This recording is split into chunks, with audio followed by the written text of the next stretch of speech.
Well, Mark, one of my favorite events that I look forward to most each year is Shakespeare in the Streets. And here today to talk to us about the upcoming version are Jennifer Wintzer, who is the interim producing director at Shakespeare Festival St. Louis, and Tom Martin, who is the production manager and the director of the next production. So welcome, Jennifer and Tom. Thank you. Thanks. Thanks for having us. Now Jennifer, your current title is interim producing director. You've taken over for Rick Dildine, who's gone off to Alabama. Mm-hmm. But your other title is as director of community engagement, and one of the things that falls under that portfolio is Shakespeare in the Streets. So could you tell us about that? Sure. So I'm in my third year with the festival, and as Director of Community Engagement over the past 3 years, I've overseen Shakespeare in the Streets and Shake 38. And Shakespeare in the Streets is a community-based project where we take a year to go into a neighborhood in St. Louis. We started in 2012, and we get to know the businesses, the civic leaders, the residents, and with our creative team, a playwright, a director, and a designer, we work with those residents to create a play. Nancy Bell is the playwright in residence that we work with, and once we create the play that aligns with a Shakespeare play, so we use the real stories of the people of the community along with the real language of one of Shakespeare's plays. We shut down a street for 3 nights, we have a celebration, and we put on that play alongside professional actors and community members all together. And this has just become such a wonderful tradition here. The last few have just been such wonderful festive occasions where everybody is happy. And you know, these plays are based on Shakespeare, and it's very interesting to see how Nancy Bell works with Shakespeare and contemporary. So you don't have to know anything about Shakespeare to enjoy these plays because they're wonderful. Mm-hmm. I would say it's one of the most exciting theatrical moments I've had is sitting in the audience with fellow community members of a Shakespeare in the Streets play and listening to them laugh and gasp at the words that they've actually spoken coming alive on stage. Yeah, well now, which neighborhood are you doing this year? Well, actually, this year is our most massive Shakespeare in the Streets to date. We have started since 2012, and the neighborhoods we've been to are the Grove. Actually, we started with Cherokee, then the Grove, then Clayton, then Old North, and then Maplewood. And so this past year, along with Tom, we have been actually revisiting all of those neighborhoods so that we could bring them all together for a massive celebration downtown in St. Louis, with the neighborhoods coming together as one. And what will that location be? It's at the Central Library, so the library will be, the St. Louis Public Library will be our presenting partner, and it will be on the steps of the library. Now what play have you chosen?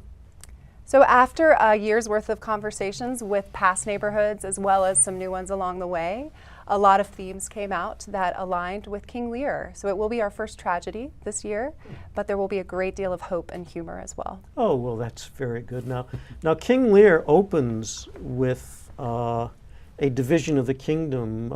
It's supposed to be between 3 daughters, but it ends up being between 2 because of a daughter who won't play along. But is that reflected in your show? It is, to an extent. We do start the play with Joe Neal Joplin playing as King Lear, but actually we're calling him King Louis. And so we think of him as the city of St. Louis. And in this division, we do see the daughters, and we see some of his, a new character to say that Nancy has created. So we see more than just the 2 daughters. Now, Tom, this is a play that it's not on a stage that has ever existed for. In fact, the play has never existed for. So, so what kind of challenges are there for a director to bring it to life? Well, let's see. First off, we have to figure out how we're going to present it on the steps of the library. So we're going to have, and how we deal with a map. There's a giant map. Oh, yes. And all there's different equipment. So there's projections, there's lighting equipment, there's platforms, and we get to use this giant epic staircase, which doesn't need much help, frankly. But we do have some scenic elements going in there. That's really great, though, because those of us on the street level will really have a great view just by looking up. It's going to be epic. It's going to be huge. Absolutely. Now, who are your cast members?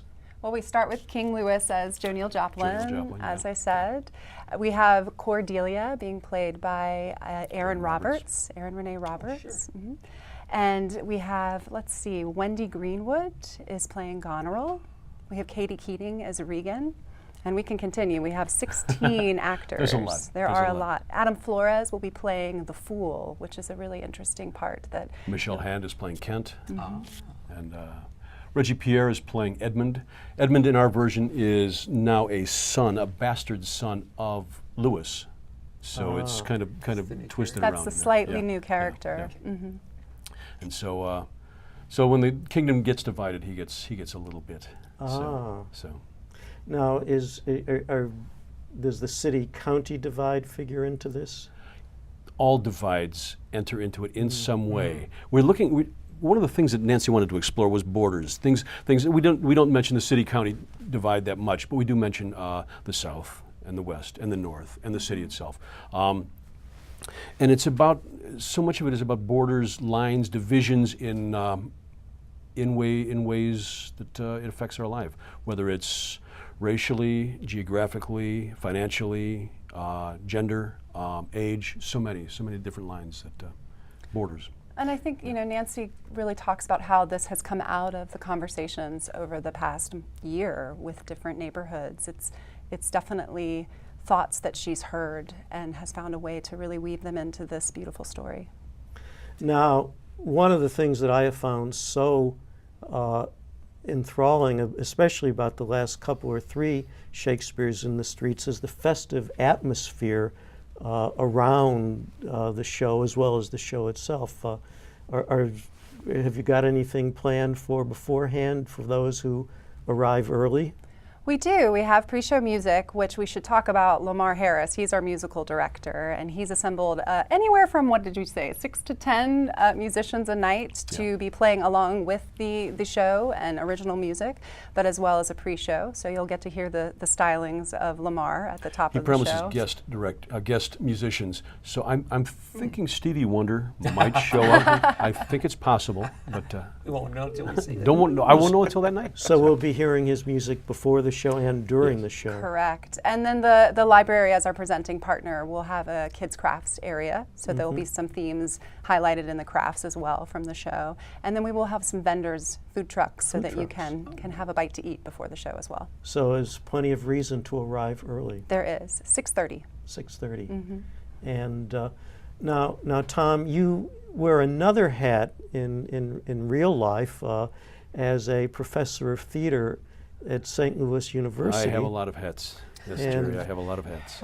What I find really interesting about your work there is that it's so eclectic and modern, and you're always picking something new and different for me to see. But you're working with Shakespeare now. Is that?